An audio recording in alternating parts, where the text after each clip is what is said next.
politique. Emmanuel Macron sera candidat, bien sûr, à sa réélection.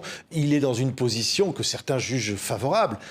Est-ce qu'il n'y a pas un risque, y compris d'ailleurs dans La République En Marche ou au-delà, d'excès de confiance ? Si, bien sûr, mais moi, vous savez, je me suis présentée à plusieurs élections, j'ai commencé à l'âge de 18 ans, j'en ai gagné, j'en ai aussi perdu. Et donc j'ai l'expérience des victoires électorales, j'ai aussi l'expérience des défaites, et parfois, quand on pense que c'est gagné d'avance, c'est là qu'est le vrai risque. Et donc oui, notre faiblesse, ça peut être justement cette position de leader, et le fait de se dire c'est gagné d'avance. Mais moi, je suis assez confiante.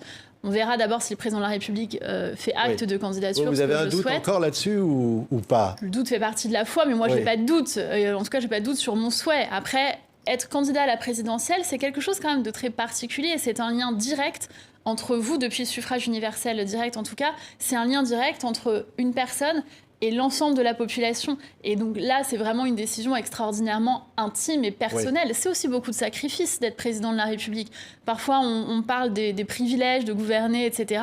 Quand on est président de la République, on est dédié à son pays 24 heures sur 24. On abandonne quelque part sa vie personnelle. Oui, mais dans le contexte, on a dit, qui est très difficile aujourd'hui, qu'est-ce qui serait l'argument qui pourrait dire on a besoin d'Emmanuel Macron encore pour 5 ans ? Moi, je suis convaincue qu'on a besoin d'Emmanuel Macron pour 5 ans. Quel est l'argument qui pourrait plaider pour cela ?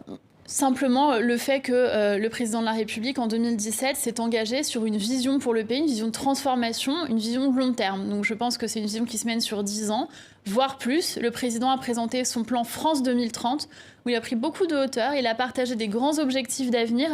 Et je pense que c'était aussi salutaire dans le débat public de sortir des petites phrases et des postures et de partager notre vision de la France dans l'avenir. Ouais.